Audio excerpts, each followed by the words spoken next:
Olá, amigos do canal Importante é Saber. Conforme prometido, hoje vamos iniciar aí a nossa sequência, né? Agora mais constante de entrevistas, né? E de debates. E hoje, na linha debates, né? Vamos apresentar aí alguns temas que foram notícia, né? Nesse começo de 2021 e que merecem uma abordagem aí sobre vários aspectos, sob pontos de vista diferentes. O canal, como eu já falei aqui, ele busca, acima de tudo, o conhecimento. Não estamos aqui para dizer quem é certo ou quem é errado, mas trazer os pontos de vista, seja de um lado, seja de outro, e cabe a você, telespectador, tomar a decisão do que você entende como o que é correto, o que é veracidade, o que não faz parte do que você acredita. Tá? A liberdade sempre vai ser um dos prismas desse canal. Então, começando aqui, hoje a gente vai ter a presença de três amigos, três pessoas do ramo do direito, né? Temos aí o Dr. Mário, Dr. Gabriel, Dr. Douglas, que vem aí para enriquecer, né, a discussão, enriquecer o canal. E eu vou passar agora para eles para fazer uma apresentação. Vamos seguir aí uma ordem alfabética, que acho que fica mais fácil. E vou pedir que se apresentem. Douglas, por favor, faça sua apresentação aí. Boa noite, eu me chamo Douglas, como o Léo mencionou. Sou estudante de Direito, ainda não sou um doutor, né, não sou um advogado no ramo do Direito, mas estudo Direito e, como também aprendizado, eu faço estágio no Departamento de Polícia Civil aqui da nossa cidade, de Voiporã, onde eu aprendo e acabo manobrando bastante coisas do Direito. Sim, Douglas. Prazer. Doutor Gabriel, sua apresentação. Fala, meu filho. Boa noite aí, cara. Tudo bem? Boa noite. Bom, como você disse, advogado, mestre, doutorando em Direito, né? Lá pela Universidade do Estado do Rio de Janeiro. Aqui, pela Universidade do Rio de Janeiro. Uhum. E servidor público. Sofredor com muito orgulho. Fora Crivella! Fora Crivella. Olá, boa noite, pessoal. Perdão, Gabriel. Não, pode falar. Boa noite, pessoal. Quero agradecer aí ao Léo a possibilidade de participação. Eu sou Mário Martins. Sou empregado público federal. Atualmente trabalho numa empresa pública federal. Sou advogado de carreira, já aí com um pouco mais de 15 anos. Pós-graduação em Direito Público e Privado. E vai ser uma honra poder trocar conhecimento com os colegas e com o interlocutor. Então, desde já agradeço a todos, né, pela participação. Hoje vai ser uma pauta bem tranquila. Não quis selecionar nada muito polêmico, né, para não falar o contrário, né, mas é que a oportunidade é muito boa. E acho que vamos começar então pelo um assunto aí que foi notícia, né, não só na nossa vizinha Argentina, mas acho que no Brasil também, né, até por uma questão aí de rivalidade, não sei, né, que fez com que a matéria viesse à tona também no Brasil, né? Vamos lá, vou ler só a síntese da matéria. Senado da Argentina aprova a legalização do aborto no país. Projeto de lei aprovado nesta quarta-feira, dia 30 de dezembro, estabelece que as mulheres têm direito a interromper voluntariamente a gravidez até a 14ª semana de gestação. O texto recebeu 38 votos a favor e 29 contra. Houve uma abstenção. E dando continuidade à notícia, eu estava lendo hoje uma matéria no jornal Gazeta do Povo, falando que existe uma previsão, segundo a reportagem, de que pelo menos 13 brasileiras irão para a Argentina ao longo do mês de janeiro para abortar, sendo que 2 foram entrevistadas pelo referido órgão de imprensa. Tá? Então, diante desse contexto, vamos começar aí a abordagem de vocês, o que vocês entendem, o que vocês acham. Começando aí vou começar pelo Gabriel S., vou fazer um círculo para as outras notícias cada um começar, tá bom? Doutor Gabriel, a palavra é com você. A bomba estoura sempre aqui, né? Eu que tenho que inaugurar. Cara, veja bem, quando a gente fala nessa questão de aborto, eu não sei como é que funciona a legislação argentina, que é muito importante ser dito. Eu não tenho... E também quando os parlamentos se manifestam, a vontade popular se manifesta, a vontade soberana dos Estados, de qualquer de suas maneiras, se manifestam, a gente não tem muito o que dizer, apenas respeitar, porque é uma questão de soberania, outras coisas todas. Então, assim, especificamente sobre a legislação argentina, eu não tenho condições de manifestar, porque eu não sei que tipo.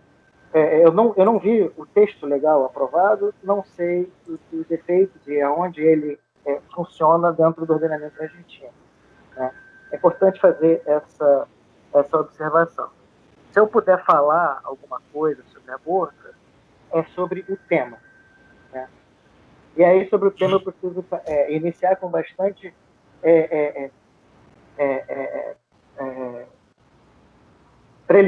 questões preliminares que eu preciso esclarecer ao leitor. Primeiro, a primeira questão é a seguinte: todos nós nascemos em um mundo já dado. Hoje o mundo está aí para a gente, e a gente entra no mundo com vícios, com pensamentos, com preconceitos, com conceitos, com forma de pensar. E eu entrei nesse universo, entrei no mundo dentro de uma família, dentro de pensamentos, dentro de conceitos, dentro de religião. Então, tudo isso acabou influenciando a minha forma de pensar juridicamente. E quando a gente vai falar do aborto, juridicamente, eu preciso, apesar da contribuição da religião, apesar da contribuição dos valores morais que eu recebi da família, do universo social que eu insiro, eu preciso tentar olhar com um distanciamento, uma neutralidade. Tentar buscar uma neutralidade que é impossível. Mas eu tento. E vamos tentar aqui. Então, vamos lá. Eu sou, já para início de conversa, eu tenho formação religiosa no catolicismo. Então, para muitos já pode pensar, é contra. Mas tem minhas convicções, tem algumas ponderações a fazer. No primeiro momento, dentro do ensinamento do cristianismo, o qual entendo verdadeiro, é que a vida e tudo que envolve o conceito de vida tem uma sacralidade, tem uma inviolabilidade, tem algo metafísico. Isso eu entendo como verdadeiro, isso influencia a ideia de onde começa a vida. Eles têm o direito de duas grandes ideias que debatem sobre o momento da vida. Se o momento da vida está na concepção, se o momento da vida está no nascimento com vida. Nascimento com vida. A criança é expelida do útero e respira, nem que seja por um segundo. Então, são duas grandes teorias que os alunos, lá no início do estudo do direito civil, debatem e aprendem. Né? No caso, eu me filio à ideia de que a vida começa com a concepção. Nem quando há a fecundação e a ligação ao útero, para mim, há vida. E essa vida precisa ser protegida. Essa vida vai conseguir chegar até o final da gestação? Não sei. Então, eu entendo que durante a gestação você tem condições suspensivas, existem uma série de respostas para as perguntas que podem vir. Mas se acontecer alguma coisa durante a gestação, o que acontece? Direito hereditário? Há algum tipo de influência? Bom, para essas questões, não quero me alongar muito, mas é muito complicado isso. Eu acredito que a gente pode debater em outras circunstâncias. Mas, no primeiro momento, quando a gente fala de aborto, especificamente, de dar autorização a alguém interromper a gestação, eu eu acabo enfrentando o seguinte questão filosófica, esse dilema. Alguém tem a autorização de suprimir a vida de outrem e aquilo é uma vida para mim? A resposta não pode ser outra senão não. Eu entendo que não é possível. Na forma como fundamenta, atribuir à mulher o direito de interromper a gestação. E aí eu começo a dizer, por quê? Primeiro, porque aquilo que ela está gerando não é 100% dela. Metade pertence ao homem, que deveria participar também dessa decisão. Então, dependendo de como o ordenamento jurídico se faz, a gente aprende que a construção do ordenamento jurídico deve guardar certa lógica. E se a lógica é de preservação da vida, como existe na Constituição, dito isso, se existem regramentos constitucionais e condutas estatais que devem ser orientadas para a preservação da vida, você não pode criar algum tipo de exceção que quebre essa lógica. Então, no primeiro argumento contrário a essa questão da autorização do aborto, eu crio essa condicionante, esse questionamento. E dependendo de como a regulamentação dessa matéria seja feita, eu acho que a gente pode cair em questões de precedentes, abrir precedentes e abrir portas para outros problemas de lógica jurídica e de filosofia jurídica e da própria coerência do sistema jurídico. Porque, vejamos, se a gente pode interromper a gravidez de uma gravidez saudável, por que não interromper a gravidez não saudável? E aí vem outras perguntas. E por que não interromper vidas que não são aptas ao pleno desenvolvimento? Então, a partir dessa autorização simples, a gente pode autorizar, pode permitir que o pensamento avance e autorize uma série de outros problemas, que crie uma série de outros problemas. Então, se pode interromper uma gravidez saudável, por que não pode interromper a vida de uma criança com problemas genéticos? Por que não pode interromper a vida de pacientes condenados a uma demência ou condenados a um estado vegetativo por acidente, essa ou aquela condição que acaba tirando a capacidade da pessoa decidir ou acabando tirando as condições da pessoa de se afirmar como querer ou não continuar a viver. Então, eu acho que a forma como as pessoas debatem o direito de aborto, eu acho que às vezes pode até parecer confuso isso. É pouco tempo que eu tenho para falar, porque eu tenho que abrir espaço para os outros colegas falarem também. Eu acho que precisa ser analisada com muito mais cuidado. Eu, particularmente, acho que a interrupção de gravidez saudável, ela não seria a resposta. Mas, por outro lado, eu entendo que interromper gravidez de fetos que tenham problemas e no futuro não garantam a plena capacidade, aí eu acho que eu abriria uma sessão necessária. Não tem nada a ver com o caso argentino, acho que o caso argentino é plenamente liberou plenamente. Agora, se a gente... E aí eu também tenho outro problema. Já que eu entendo que a vida começa com a concepção, eu entendo que existem direitos fundamentais já garantidos a esse feto. E esses direitos precisam ser reconhecidos. A gente não pode fazer uma ponderação como a gente faria numa legítima defesa. Acho que não é o caso. E o Estado devia criar mecanismos para responder às questões sociais de uma gestação desejada ou de uma gestação que cause problemas econômicos à família, enfim, ou à mulher. Então, acho que a solução não seria pelo direito ao aborto. Né? E uma vez conversando com um colega advogado que defendia muito a legitimidade e a lógica da forma como se defende o aborto como um direito, eu fiz a seguinte provocação. Eu disse o seguinte: já que você acha que é um direito da mãe, da mulher, de interromper a gestação, e que, sendo o feto uma ser vivo, já uma pessoa, então nós temos que aplicar a essa pessoa que não tem condições de se afirmar o estatuto da pessoa com deficiência. Ou, mas, por quê? Porque seria um instrumento para proteger aquelas pessoas que não conseguem se autoafirmar. E para essa pessoa, num eventual questionamento judicial, deveríamos até nomear um curador especial para defender o direito daquele nascituro de ter a vida garantida. E aí, dependendo dos argumentos que a mulher apresentar, aí sim decidir se seria o caso ou não da interrupção. Isso no campo teórico provavelmente deve ser até interessante. No campo prático é uma tragédia terrível.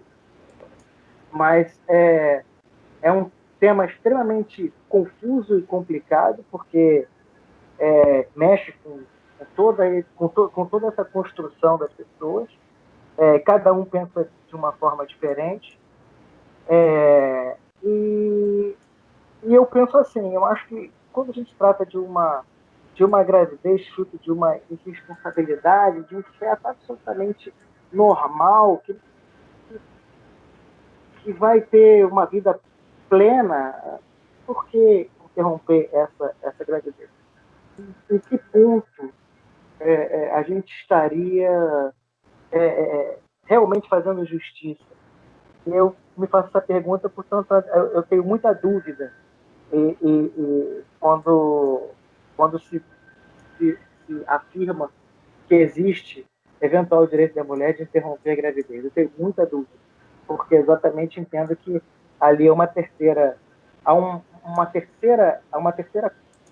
pessoa, há uma terceira coisa, não no sentido do direito, mas ali tem um outro ser que é independente, é autônomo. Ele só precisa temporariamente da assistência e daqueles nutrientes para poder se desenvolver até ter plenas condições de seguir sozinho, né? Não é nada diferente de alguém que fica em coma por um tempo, que precisa de ajuda de outra pessoa para se manter vivo até eventualmente sair do estado de coma. Ou alguém que seja um tetraplégico que necessariamente vai precisar da ajuda de outro. Então, eu acho que é uma situação que é extremamente polêmica e gera questões muito, muito amplas, muito importantes, muito interessantes, e que, num primeiro momento, eu acho que, dependendo de como a legislação for feita, eu não sei como foi feita a legislação argentina, pode ser uma resposta para as minhas dúvidas. Eu preciso ler essa legislação. Mas, do contrário, dependendo também de como essa legislação for aprovada, eu acho que não é a saída e cria uma grave inconsistência no regime, no sistema jurídico argentino.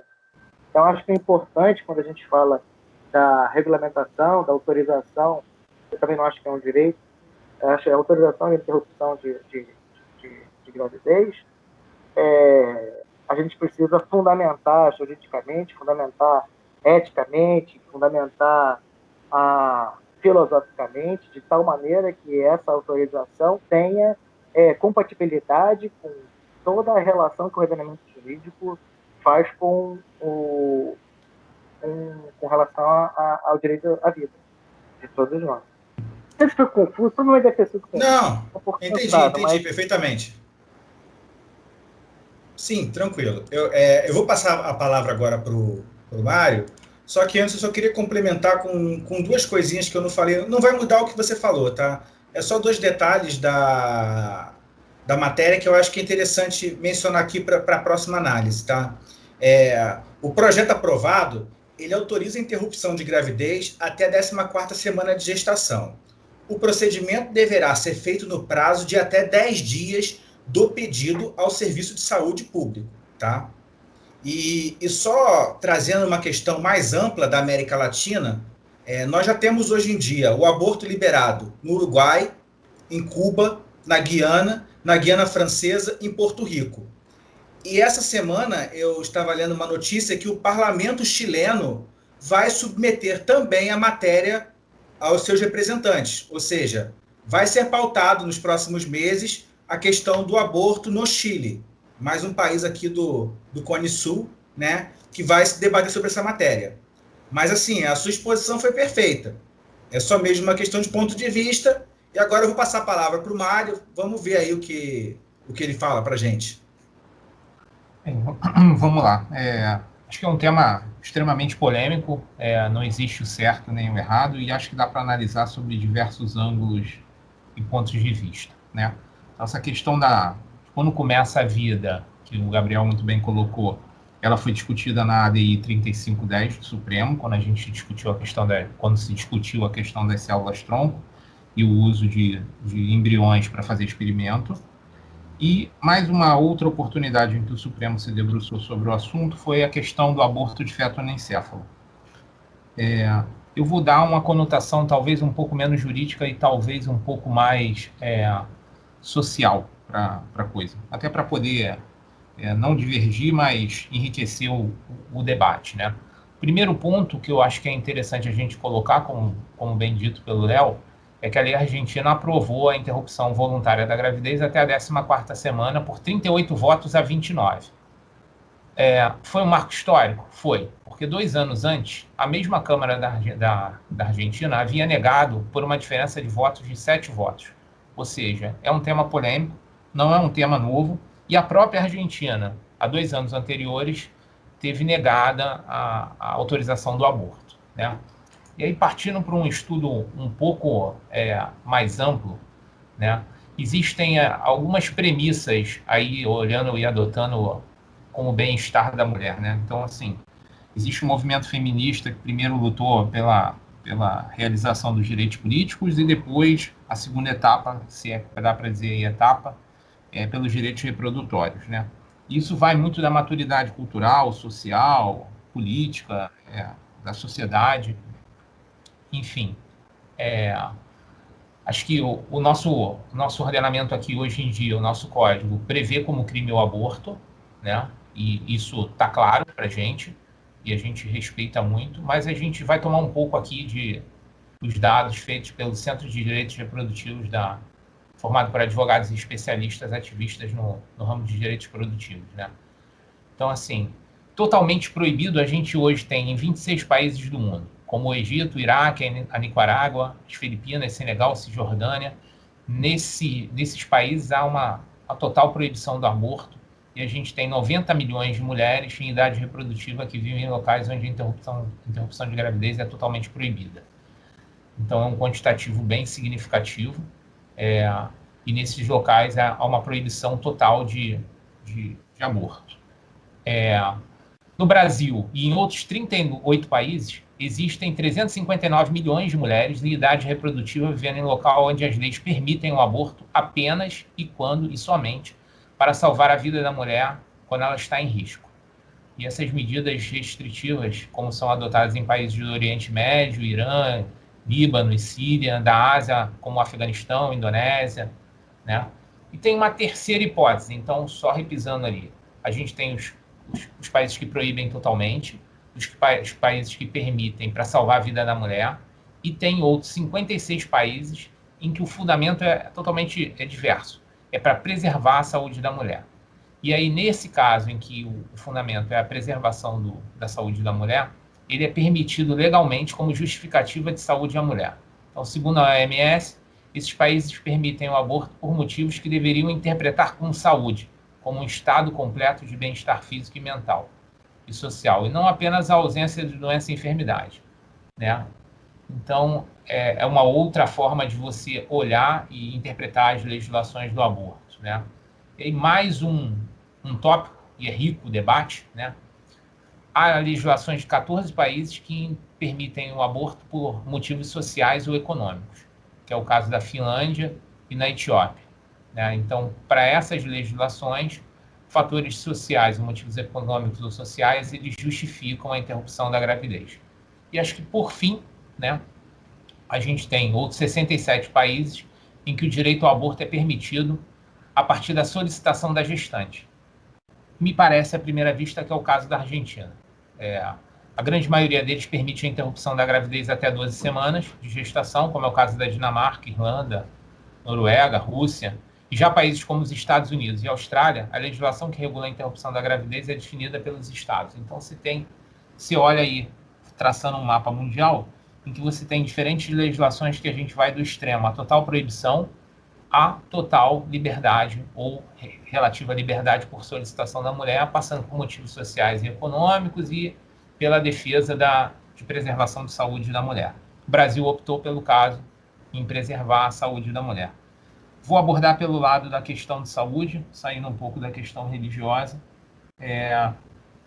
Acho que essa questão do aborto, ela tem um cunho de caráter político-social muito forte, com cores muito marcantes.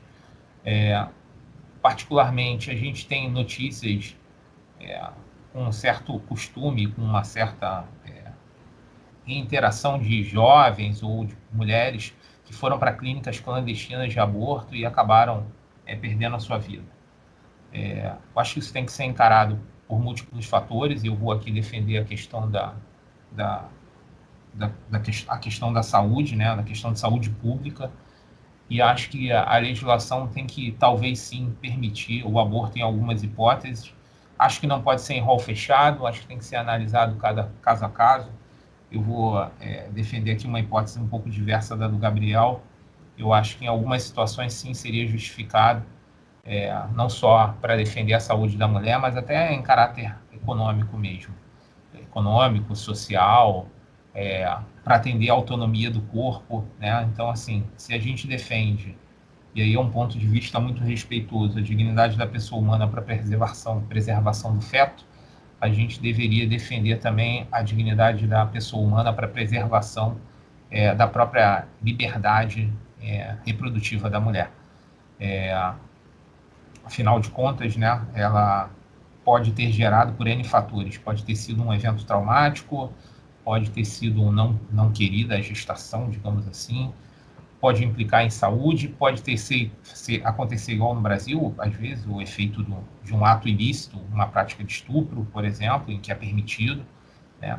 Mas fato é que eu acho que a gente caminha, pelo menos o que eu posso observar é que a grande maioria dos países, ou na maior parte dos países, a gente caminha para as hipóteses em que basta a solicitação da mulher, e isso contempla, acho que, o próprio movimento feminista que garante a autonomia dos seus direitos reprodutivos. Tá? Então, vejo pela questão de saúde pública, vejo vidas se perdendo em clínicas clandestinas,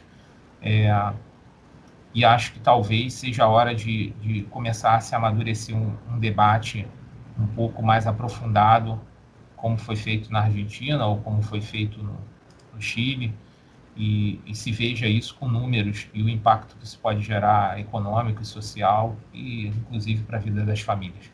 Então, particularmente, eu não vou dizer divirjo do Gabriel, porque não tenho essa ousadia de dizê-lo, mas eu olho para um outro lado, abordo por um outro prisma, e entendo que talvez a proibição não é um bom caminho. Entendi. Gabriel, você quer fazer alguma consideração? 2 minutos aí para a gente ir para o Douglas? Não, é perfeito, isso é perfeito. A minha abordagem foi um pouco mais teórica, então, como eu falei, eu não fiz aqui nenhuma... Não posso ser responsável de comentar uma peça legislativa ou nada aqui sobre a Argentina, porque realmente eu não sei. Mas alguns pontos, algumas informações trazidas pelo Dr. Marcos são importantes para mencionar aquilo que eu falei sobre a lógica do sistema jurídico. Porque, como eu disse, e eu também concordo com o Dr. Marcos, em certas ocasiões, em certas circunstâncias, não tem problema nenhum. Eu acho que seria até possível, seria possível. além dessas condições todas que são autorizadas no Brasil, né? As questões envolvendo violência, a gente não pode nem comentar, não tem que dizer, porque né, não há como você obrigar a mulher a experimentar a repetição constante de um trauma do estupro com uma gestação. Então, mas algumas questões que eu vejo que é muito importante a gente, quando for tratar do assunto, ver a coerência da peça da peça legislativa que vai tratar da matéria, abarcando todos esses argumentos, que é importante. Por exemplo, nesses votos do Supremo Tribunal Federal, quando admitem a possibilidade de interrupção de gestação do anencefalo, é porque não há condições de vida pós-uterina plena, né? Que é um argumento que eu acho que eu achei perfeitamente válido, né? Agora, quando se fala admite-se a interrupção da gravidez até a 12ª semana, no caso, 3º mês, o fundamento para isso é a formação do sistema neural da criança. E aí você tem uma terceira possibilidade de reconhecimento de vida, que é a formação neural. Essa hipótese não está prevista em lei.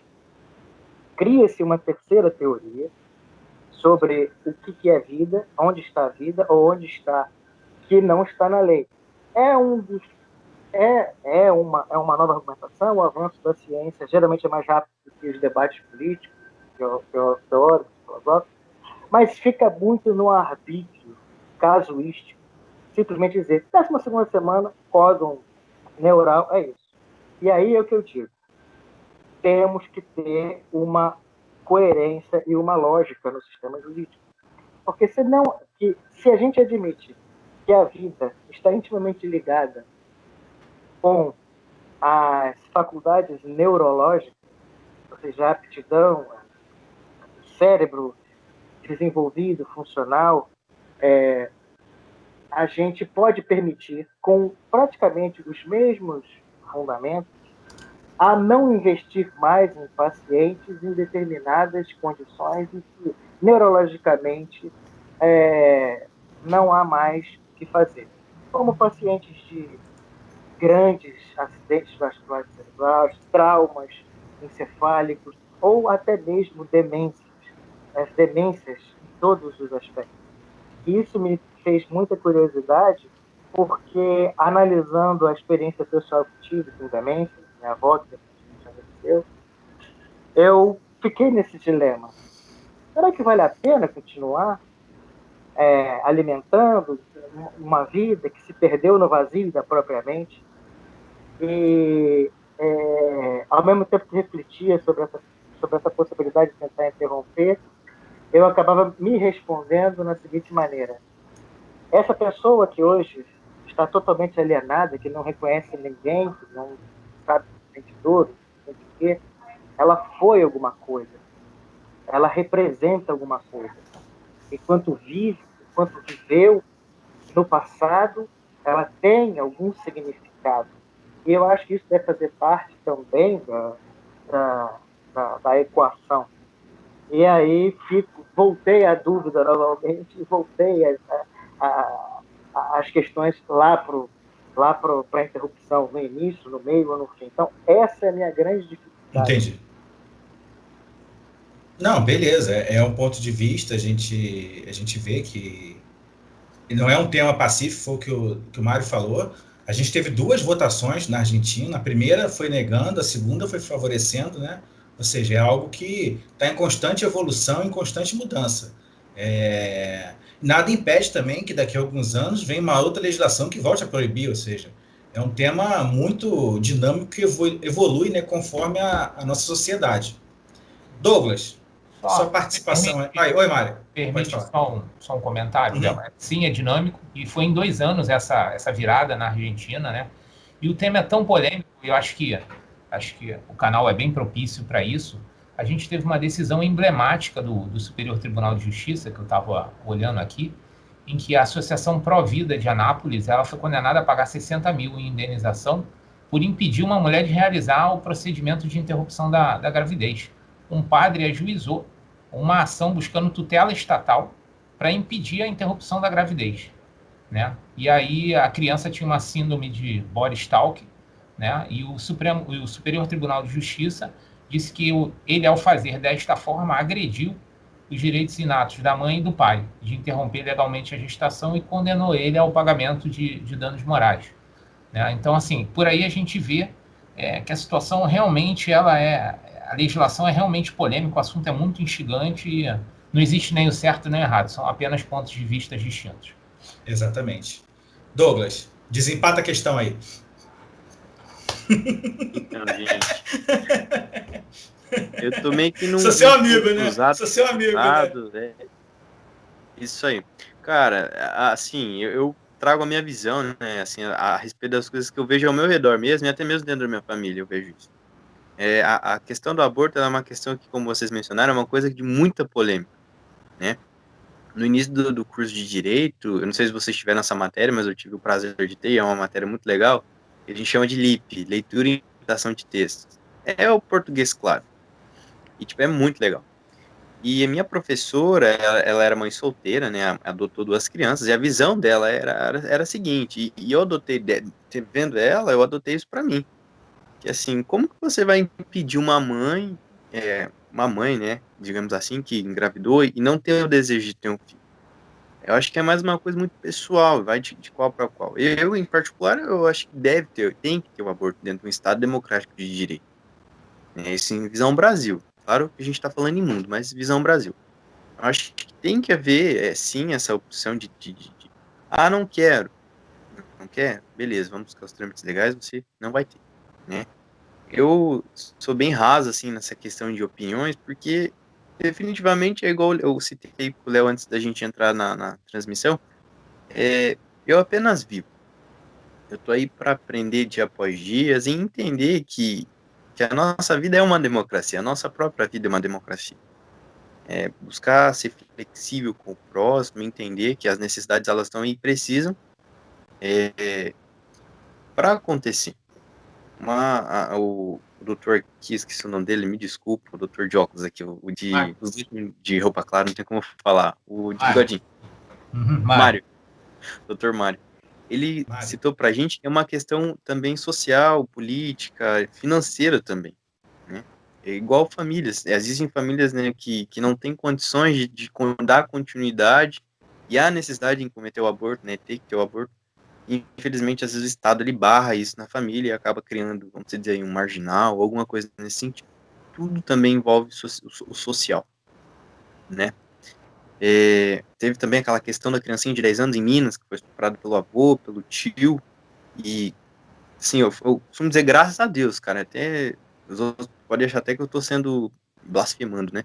Mas houve, sim, o aborto para tirar a criança de dentro da criança, né? É até bizarro falar isso, mas entenderam que teve a necessidade de tirar, para que essa criança tenha um futuro lá na frente, que ela olhe para trás e veja o quanto que o Estado foi positivo na vida dela. E assim, o Estado muitas vezes não tem amparado essas famílias, essas situações, olhando já para uma questão social mesmo. Ela vai olhar para trás e vai entender que teve um Estado que apoiou ela no momento que ela precisou e trouxe um resultado positivo para ela. Ela vai poder crescer, assim, não traumatizada, mas ela vai entender que ela vai crescer, ela vai poder ter a vida dela de uma maneira positiva, né? E é isso, cara. O Estado Democrático de Direito, ele tem que olhar todos os posicionamentos, todos os lados, e entender que precisa ter essa questão do aborto dentro do Estado, do mundo, de maneira geral. Eu não tenho muita fundamentação para trazer aqui para vocês, né, nesse debate, mas o que eu tenho a entender é que minha visão, né, meus ouvidos estão sempre atentos a ouvir nossos posicionamentos, absorver dentro de mim e, através disso, construir algo que contribua de maneira geral para toda uma sociedade. Tá? É isso aí, gente. Não, perfeito. Não, perfeito. E só para finalizar o assunto, eu acho assim, eu estou como mediador, mas agora eu vou falar como se fosse um participante. Eu acho que a nossa Constituição, ela teve no seu bojo 2 institutos muito importantes, o do plebiscito e o do referendo. Acho que o Brasil usa muito pouco. Acho que a gente poderia usar muito mais desses mecanismos para tratar de assuntos relevantes e não deixá-la arquivado como uma letra morta da lei, tá? Eu acho que o Brasil poderia sim, como numa eventual eleição, por exemplo, a gente aproveitar as urnas eletrônicas e colocar a questão em julgamento, já que vai ter que mobilizar a máquina estatal para uma eleição municipal ou então estadual e federal, por que não aproveitar o espaço que a gente tem ali, aquele momento, né, e trazer essa questão, ou então em outros momentos que seja. Eu acho que são questões que têm que fugir um pouco da questão apenas do legislativo de trabalhar. Tudo bem que ali são representantes do povo, mas eu acho que a gente poderia sim, em assuntos como esse, ou como em outros também, trazer essa participação popular um pouco mais direta, não desmerecendo o parlamentar que está lá em Brasília. Mas eu acho que hoje em dia a gente vive muito essa questão de bancada evangélica, bancada da bala, sabe? Bancada do agronegócio. Ou seja, a gente está muito sujeito a muitas influências políticas. E às vezes isso pode desvirtuar um pouco o cunho pessoal da decisão que tem que ser tomada, seja para um lado, seja pelo outro. Então eu acho que a gente deveria sim tratar questões como essa de uma maneira mais ampla e não só utilizar do plebiscito, do referendo, como a gente utilizou lá na década de 90 para decidir sobre o presidencialismo, o parlamentarismo, a monarquia ou a república. Eu acho que a gente poderia, sim, avançar com debates, tá, sobre temas como esse, por exemplo, e trazer para a universalidade de pessoas da nossa nação a opinião delas. Aí, sim, a partir de uma maioria, formar uma legislação, formar um ordenamento jurídico próprio a atender à vontade do povo. Enfim, é só uma ideia, tá? O canal ele é propositivo, ou seja, ele não está aqui para definir nada, apenas traz, de modo geral, os assuntos, né? Deixando que quem assiste aos vídeos possa pensar e pegar os argumentos do Gabriel, pegar os argumentos do Mário, pegar os argumentos do Douglas e tomar a decisão que ela entender como pertinente. Ninguém aqui é o dono da verdade. Foi ótima a abordagem de todos e, por questões de tempo, eu vou seguir logo para o segundo assunto, que também é muito interessante, também tem uma certa polêmica, mas vamos lá que o tempo urge. Deixa eu abrir aqui a matéria só para ler. Vamos lá. Jornalista que cobriu Covid-19 em Wuhan é condenado a 4 anos de prisão. Zhang Zhan foi acusada de espalhar desinformações nas redes sociais. Repórter diz que está sendo silenciada e programa greve de fome em protesto. A gente teve aí recentemente, também foi no final do ano passado, essa informação que a jornalista aqui, à época, né, noticiou toda a questão da pandemia que se iniciava em Wuhan e da demora do governo chinês de reconhecer que aquilo ali já não estava mais sob controle. Ou seja, já era iminente que haveria uma pandemia de âmbito global. E ela veio a ser silenciada por conta dessa possível desinformação. Então, começando agora aí pelo Mário. Mário, até quando a imprensa vai ser calada? A gente teve, eu não sei se vocês tiveram a oportunidade de assistir ao seriado da HBO chamado Chernobyl. Ali é muito interessante também que, assim como essa questão do governo chinês, a gente vê claramente o Estado tendo uma dificuldade tão grande de reconhecer seus erros, tão grande, que além de não reconhecer, muitas vezes ele procura um culpado. Ou seja, o que a jornalista falou em nenhum momento foi uma desinformação, pelo contrário, o que ela falou foi exatamente o que veio acontecer. Então, por que essa dificuldade tão grande de lidar com a liberdade? Bem, vamos lá. Eu acho que de novo, um tema bastante polêmico, bastante instigante sobre isso, sobre a nossa liberdade de expressão, de manifestação, de imprensa. Acho que tudo vai perpassar pelo regime democrático ou pelo regime adotado, né? Pela maturidade social, cultural. A China vive uma realidade cultural que é distinta muito do Brasil e de outros países, enfim, e a gente respeita cada realidade cultural, social, enfim, tudo isso. Mas, voltando aqui bem explicitamente, a imprensa contribui para a difusão de informações, né? E tem a sua relevância.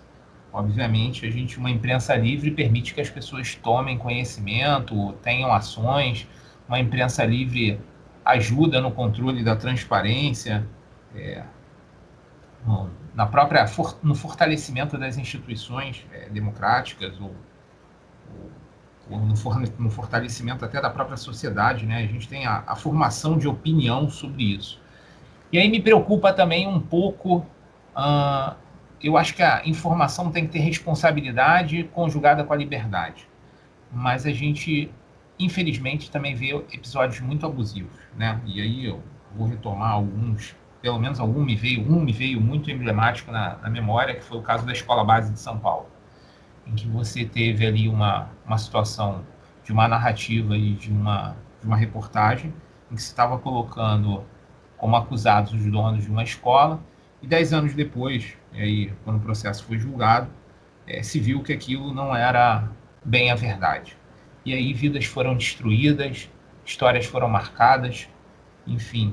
Eu acho que a imprensa tem o seu papel relevante, mas fica muito a reflexão de...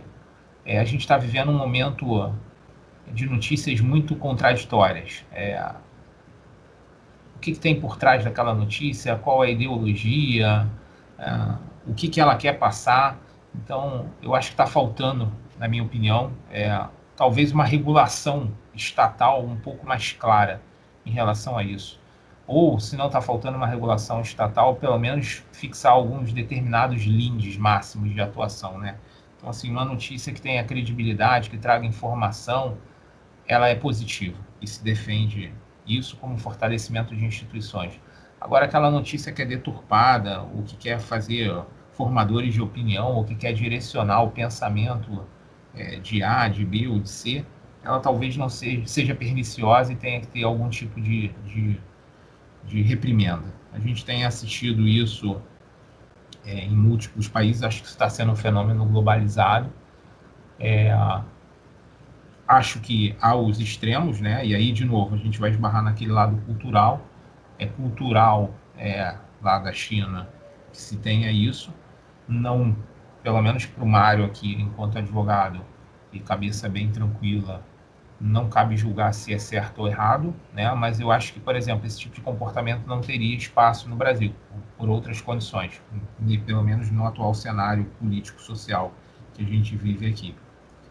É importante, de novo, a imprensa ser livre e ter seu espaço, mas há que se tomar cautela, e acho que se tem influência também, não só do regime cultural, político, social, mas também, principalmente, da responsabilidade que cada matéria veicula, né? E a gente está cheio de exemplos aí em que vidas são marcadas por histórias que não são verídicas, ou foram criadas, ou foram construídas de uma forma um pouco, não vou dizer leviana, mas de uma forma irresponsável. Não digo que tenha dolo, mas de uma forma irresponsável. Esse caso da Escola Base me deixou bastante marcado. É um caso que eu particularmente fiquei horrorizado em ser destruiu e acabou com a vida de famílias por uma reportagem que, abre aspas, para mim tinha um cunho meio que sensacionalista. Então, notícia para vender jornal e para vender revista sensacionalista, particularmente eu respeito quem gosta, mas eu acho que talvez ela não contribua tão bem quanto aquela notícia que traga uma informação científica, que traga uma informação cultural, de valor, que difunda princípios, valores, regras, né? E como dito, um tema polêmico. O nosso Supremo, mal tracejando aí, tem feito algumas abordagens em relação a manifestações de redes sociais, e isso também esbarra na nossa liberdade de expressão. Então, um tema bem polêmico, bem complicado. Eu acho que a gente vai caminhar com situações como essa por longos anos, assim como o tema anterior do aborto, né? Não existe o certo nem o errado, existem pontos de vista distintos, e o que a gente vai ter é a maturidade. Ao longo do tempo vai se discutindo, vai se amadurecendo, vai se ganhando envergadura cultural e vai se escolhendo os caminhos e vai se delineando também o âmbito de atuação da imprensa e de fortalecimento da imprensa. Acho que é isso que eu tenho para contribuir com todo mundo aí. Ficou mudo, Léo. Seu... Douglas, abre o microfone aí para gente e vamos a sua parte aí, sua abordagem. Microfone aberto, vamos lá, né? Isso. Bom, é até uma parte legal, assim, da discussão, né? Porque eu acho que eu já até comentei isso com o Léo, mas antes do direito eu comecei jornalismo ali em Maringá. Eu acho que eu até comentei isso com você, né, Léo? É o seguinte, infelizmente, cara, é isso aí. O mundo, né, no viés político, assim, por interesse do político, ele acaba reprimindo aqueles que, vamos dizer, propagam a verdade, né? Eu acredito que na minha visão, vendo a matéria, eu não cheguei a ver ela toda, mas superficialmente, cara, o que ela transmitiu não foi um mínimo, assim, o que tinha que ser falado de verdade. E o governo chinês, a gente sabe que é um governo totalmente fora de base, assim, eles são autoritaristas no que eles dizem, no que eles querem que aconteça dentro do estado deles, e automaticamente isso influenciou para a mídia internacional. É assim, eles tentou calar uma coisa e acabou calando num ponto, mas abrindo em outro.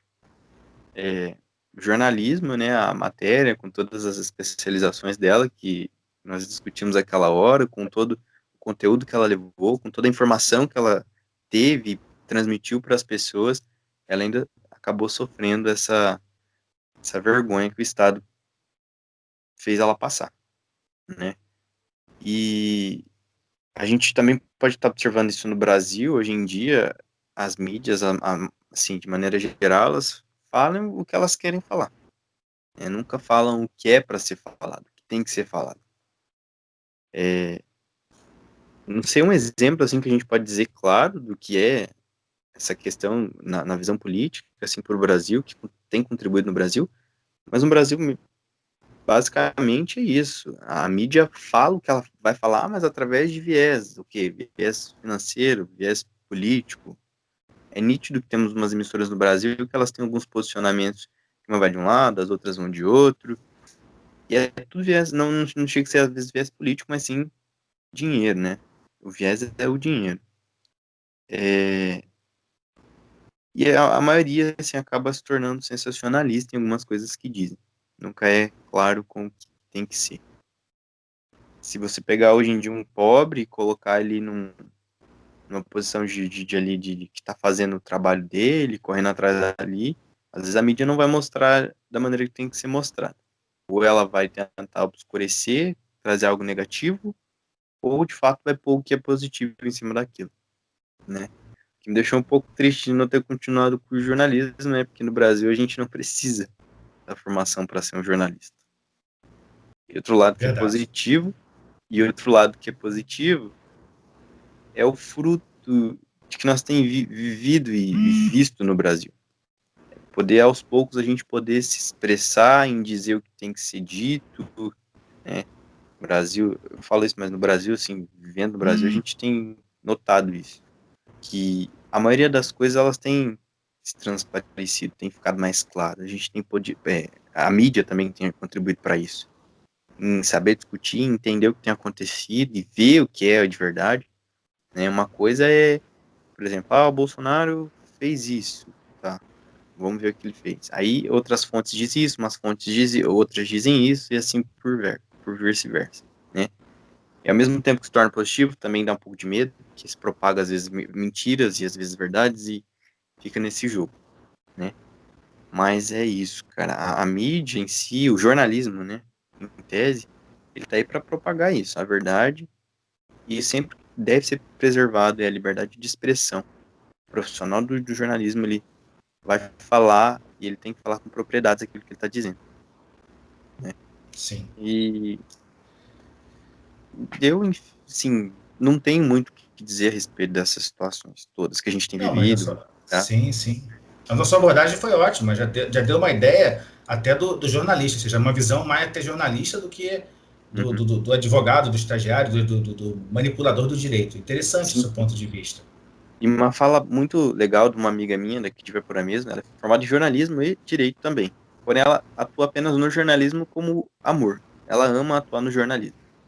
E um dia ela fez uma postagem, eu acho que vou depois até passar o link pro Léo compartilhar para vocês ver em íntegra o que ela disse. É a transparência em que ela ouve, passou as coisas, e na própria cidade em que nós vivemos, ela foi barrada, às vezes, de ter falado um certo comentário, de ter feito um certo comentário, e isso gerou muita crítica, né?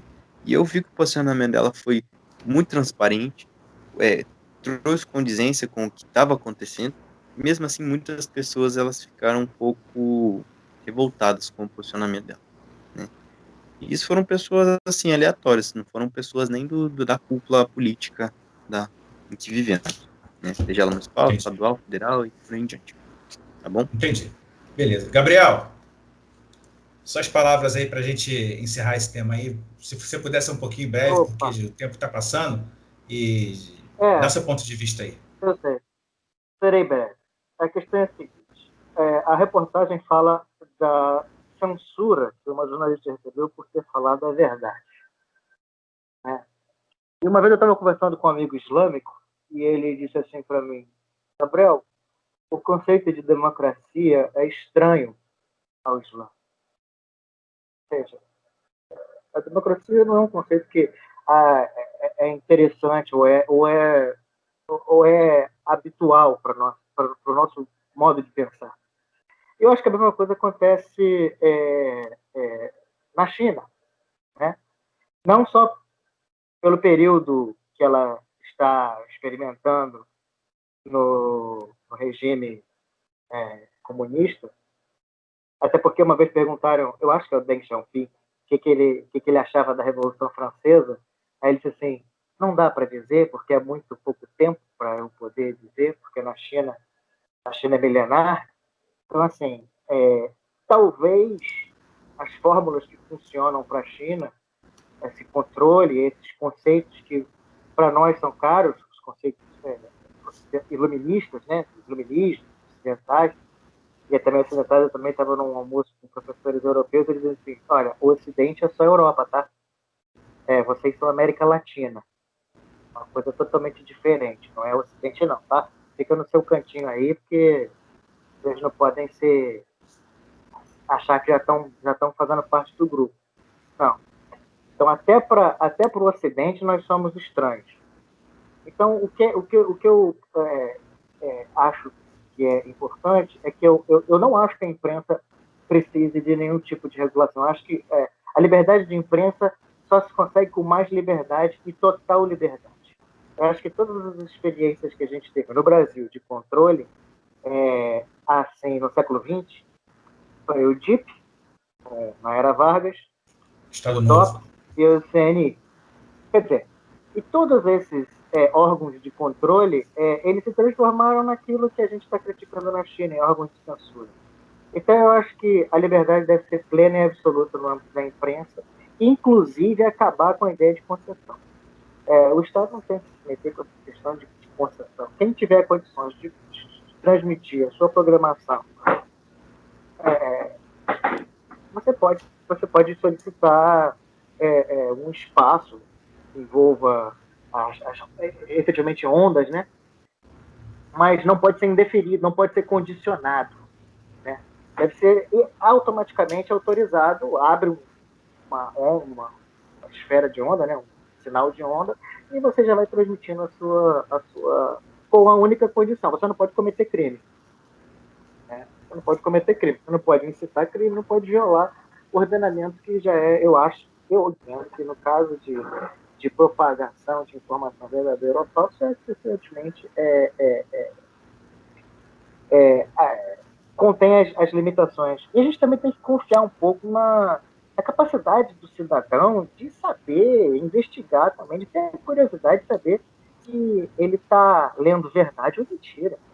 Porque a gente acaba tendo um raciocínio paternalista de achar que o cidadão acredita, vai acreditar em tudo, vai ser manipulado dessa ou daquela maneira, a gente tem que protegê-lo dessa ou daquela. Não, joga a competição entre os jornais, joga a competição das informações, as pessoas vão acabar acreditando na versão. Sempre serão versões. Né? Numa disputa que envolve política, que envolve dinheiro, a primeira coisa que morre é a verdade. Né? Agora, existem argumentos, existem coberturas que estão mais próximas da verdade e outras coberturas que estão floreando aquilo que se diz conceito de verdade. Ora, todo mundo sabe que a Rede Globo de televisão tem um viés ideológico. E por toda a época que viveu, tem um viés ideológico e tem lá o editorial deles em uma linha. Você vê que nenhum jornal, nenhuma reportagem, quando se abre a Globo, se diz como... um exemplo a Globo, mas também a Record, também, por outro lado, faz a mesma coisa. Mas quando você abre debates nos programas da Globo que vão tratar de determinado assunto, você só vê um mesmo grupo falando, você não vê um debate de grupos diferentes. Você, quando eles falam de reforma trabalhista, você não vê um lado da bancada de sindicalistas e trabalhadores e o outro lado da bancada de empresários e patrões. Não vê isso, entendeu? Então, os interesses, eles estão aí. A população tem que ser educada no sentido de, olha, não acredite especificamente nessa ou naquela, você tem que buscar a verdade, você tem que ir atrás ali. Eu acho que a gente não pode mais ficar tratando o cidadão dessa maneira ideal como uma pessoa estúpida, incapaz de interpretar, e que a gente tem que estar sempre protegendo. Eu tenho muita preocupação com isso. Eu acho que esse é um grande problema. E no caso da China, ela está sendo sancionada, claramente ela está sendo sancionada por quebrar o padrão e quebrar por ir de encontro aos interesses do partido, do Estado chinês, naquilo que eles defendem como importante para a soberania. Assim como, no caso dela, foi porque ela fala a verdade. Mas no caso daqui do Ocidente, quando vai aos Estados Unidos, o presidente dos Estados Unidos, estúpido, eu sei, mas ele está sendo sistematicamente censurado, ou seja, bloqueado de se expressar, o seu direito de expressar, falar fake news, falar os absurdos dele, sim. Mas isso é uma coisa que é importante de ver. Qual a autorização, que autoridade essas empresas privadas, hoje em dia, a área pública, né, no caso, lá na Grécia era a praça pública, hoje em dia a praça pública tem as redes sociais. A praça pública que é privada, ou seja, ou ela é do Facebook, ou ela é do Instagram, eu não sei se é tudo do Facebook agora, não sei, mas tem da Google, Twitter, Google, essas coisas, todos esses locais de manifestação que você pode se expressar e que nossas informações são todas capturadas e nós somos joguete desses interesses econômicos. Por que essas grandes corporações têm tanto poder de funcionar o presidente dos Estados Unidos? E se será que a sociedade americana não é capaz de perceber que esse presidente está falando impropérios? Acho que sim. Tanto é que pediu por outro presidente, negou um novo mandato ao presidente Trump. Então, eu acho que no caso, quando a gente fala de liberdade de expressão e da punição dessa jornalista chinesa, o que aconteceu foi que, provavelmente, o conceito de liberdade de expressão ainda é visto com preocupação pela China. E aqui a liberdade de expressão está condicionada a interesses econômicos. Veja bem, lá a liberdade de expressão é um problema de segurança nacional, né? Da imagem e tudo. E aqui deixou de ser aqui no Ocidente, vou até falar do Ocidente, até mesmo aqui no Brasil, porque até o presidente Bolsonaro, em seus absurdos, também em algum grau chegou a ser censurado, e outras pessoas que são lá dessa extrema-direita estapafúrdia, não sei nem se é direita, não sei que diabo aí que eles defendem, mas também foram censurados, né? Porque o que acontece? Tudo bem que o que eles estão falando é absurdo, até beleza, ótimo que eles foram censurados na besteira que eles estão falando. Mas quem garante que esses órgãos, que essas empresas, essas corporações, ou seja, que a praça pública comandada por essas corporações, vão chegar no dia e falar, olha, cancela esse candidato progressista, ou cancela aquela política, cancela ele, não deixa ele falar isso, não, o que ele se manifestar a manifestação direta, né, por esses mecanismos, fecha aqui, fecha ali. É por isso que eu acho que a liberdade tem que ser regra. e ainda devemos contar com a única possibilidade de controle pelo Poder Judiciário. Quando houver violação grave de determinado direito fundamental, ou de direito humano, ou qualquer outro direito que esteja amparado que atue para coibir qualquer lesão ou eventual ameaça ou lesão a direito. Acho que, nesse ponto, a gente deveria levar essas questões, essas polêmicas todas, ao Poder Judiciário, para o Poder Judiciário decidir apenas, não se é verdade ou mentira, mas se há crime ou lesão a direito. Entendi. Não, ótima as palavras. Eu acho que é um tema também polêmico, que mesmo tendo ocorrido na China, gera alguns efeitos aqui no Brasil para uma análise, merece alguma análise no Brasil. E pegando todo o conteúdo, né, exposto por vocês, eu queria fazer três comentários aqui. Primeiro, vai chegar uma hora que nós temos que rever essa questão das concessões, tanto de rádio quanto de TV. Somos um Estado laico, ou seja, não podemos ter essa questão que a gente está nos deparando hoje com igrejas sendo proprietárias de canais de TV, de rádio, sendo uma concessão estatal.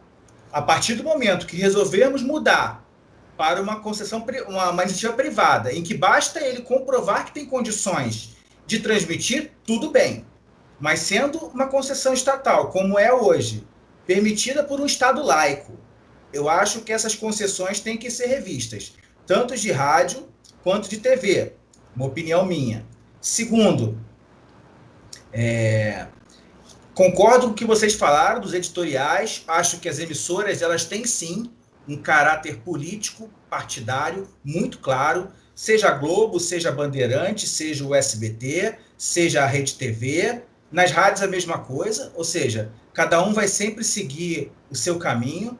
Só que o azar deles é que hoje em dia as mídias sociais vieram muito forte. Cada vez mais a TV vem perdendo força, vem perdendo audiência para as redes sociais, para a internet.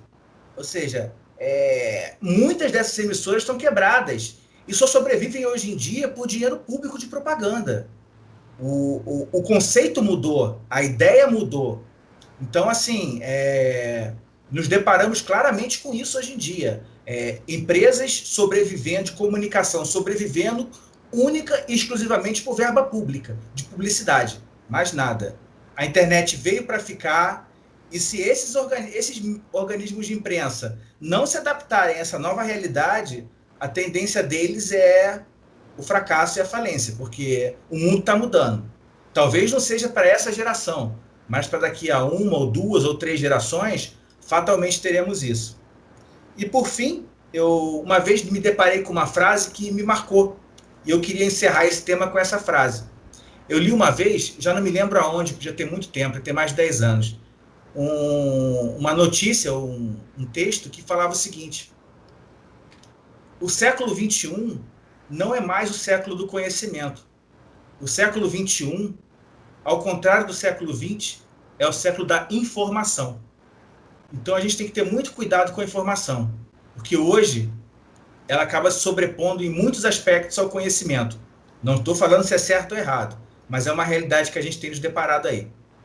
E só para finalizar, eu vou só assim, já estamos com 1h08 aí já de gravação, só 2 minutinhos, vou pedir 2 minutinhos para cada um, só para a gente poder não ficar um vídeo muito, muito extenso. Agora eu vou começar com o Douglas.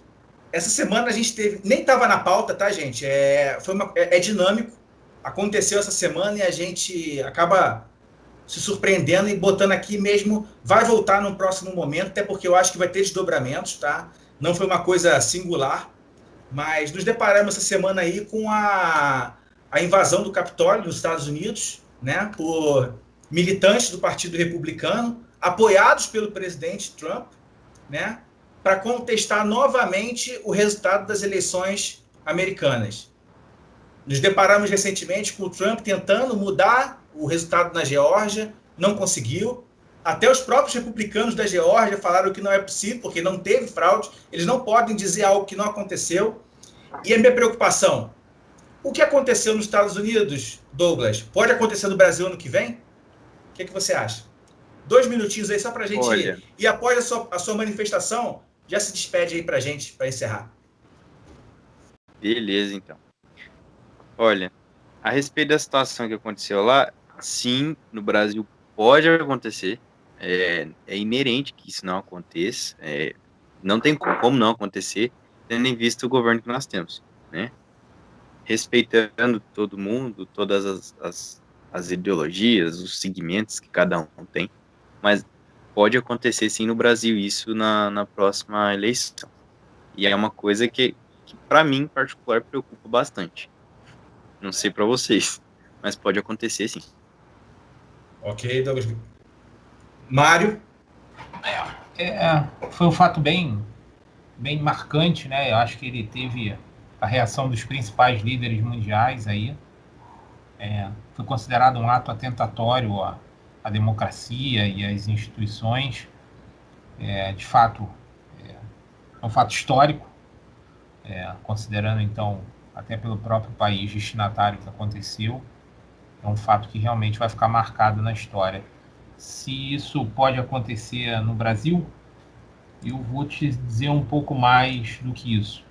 Não dá para prever se vai acontecer, mas eu acho que um evento desse porte, dessa magnitude, ocorrido nos Estados Unidos, ele ganha uma repercussão tão grande que hoje eu te diria que esse evento pode acontecer em qualquer lugar do mundo. Perfeito.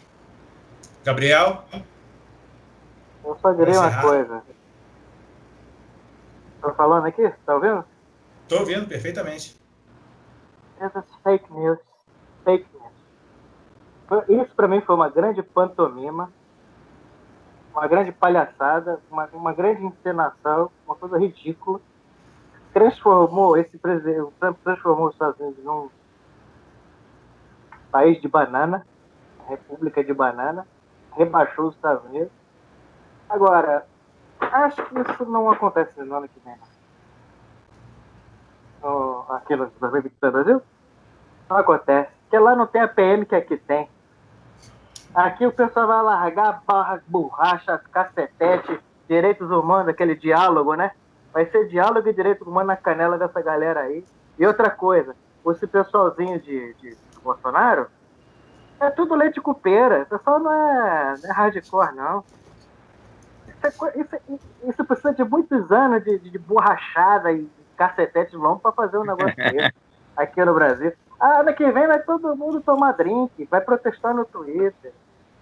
Não é nada. Todo mundo com roupa da Polo, aqueles polozinhos, tudo. Oh, meu Deus, perdi a eleição. Não vai ter nada disso, não. Eu só não tenho coragem para isso, não. Vai então, sair, gente. Ó. Vai sair correndo. Entendeu? Ai, meu Deus. Pronto, sei que eu vou falar mais. Olha, eu queria agradecer a todo mundo. Só para encerrar esse assunto, me preocupa, sim, para 2022, tá? Me preocupa porque, nas falas do próprio presidente, ele já deixou bem claro que se no ano que vem não tivermos uma eleição em papel, isso pode acontecer. Ou seja, ele está condicionando algo que não é factível, de voltarmos num retrocesso desse. Ou seja, para que evite que isso aconteça, devemos, sim, analisar. Temos 1 ano e meio aí para pensar no que fazer, para não repetirmos aqui o que aconteceu lá. Só um minutinho, deixa eu interromper. Parou. Uhum. Você viu o presidente jogando bola? Vi. Você viu ele caindo de cara no chão, chutando a bola? Um presidente que joga bola desse jeito, não vai dar nada, não. Vai ser tranquilo. Ó, num gramado que Pelé pisou, hein? Olha que heresia! Heresia. Um rei. Ele tava na área do rei, cara. Mas, enfim, me preocupa por um certo ponto de vista, sim, tá? Porque a gente, infelizmente, no Brasil, a gente tem uma tendência a copiar mais o errado do que o certo, tá? Infelizmente, me preocupa. E a questão dos Estados Unidos foi exatamente o que vocês falaram aí. Uma república bananeira, um Estado que sempre foi um pilar, sempre foi... Quando você falava a palavra democracia, a primeira coisa que vinha na sua mente era os Estados Unidos. O baluarte da democracia, acho que seria a sede democrática do mundo. E eu acho que a gente vê hoje como uma pessoa, né, um elemento consegue mudar totalmente esses conceitos, né?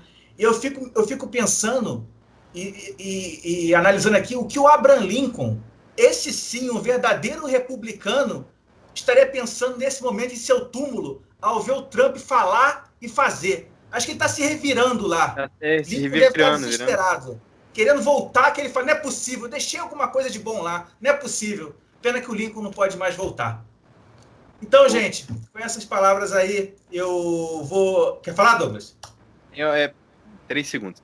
Isso mostra pra gente, para ver o quanto que o coração do homem, né, de maneira geral, é corrompido com essas coisas. O quanto que o poder, igual a gente comentou, acho que você chegou a comentar isso lá no dia que nós fomos comer o macarrão, o espaguete. O quanto que é poder pro homem, a gente vê a loucura que ele é capaz de fazer, né? A realidade, a plenitude das coisas que ele pode fazer, né? O tamanho da dimensão e da destruição, né?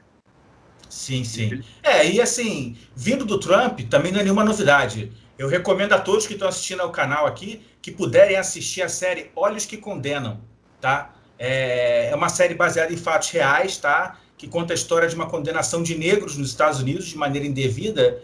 E lá tem o presidente deles, hoje, né? Na época, jornalista, né? Donald Trump, mandando matar os meninos mesmo, porque eles eram estupradores, mesmo já estando provado que eram inocentes. Ou seja, ele não mudava o ponto de vista dele por ser o Donald Trump, o bilionário da mídia americana.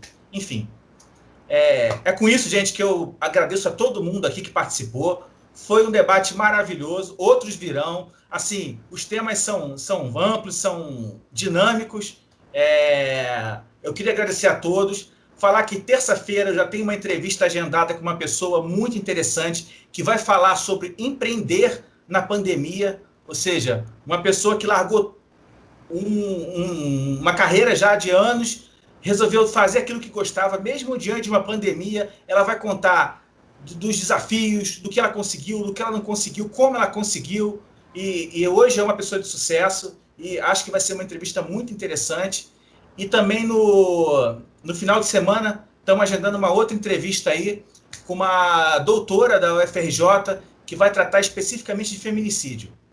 Especialista, tem a ver com a tese de doutorado dela. Então, assim, é algo bem interessante também, é um tema que ela domina muito e que vai ser muito bom para todos que assistem ao canal. No mais, desejar uma boa noite a todos, agradecer aí ao Dr. Mário, Dr. Douglas, Dr. Gabriel, dizer que foi ótima conversa, um forte abraço e, mais uma vez, o importante é saber.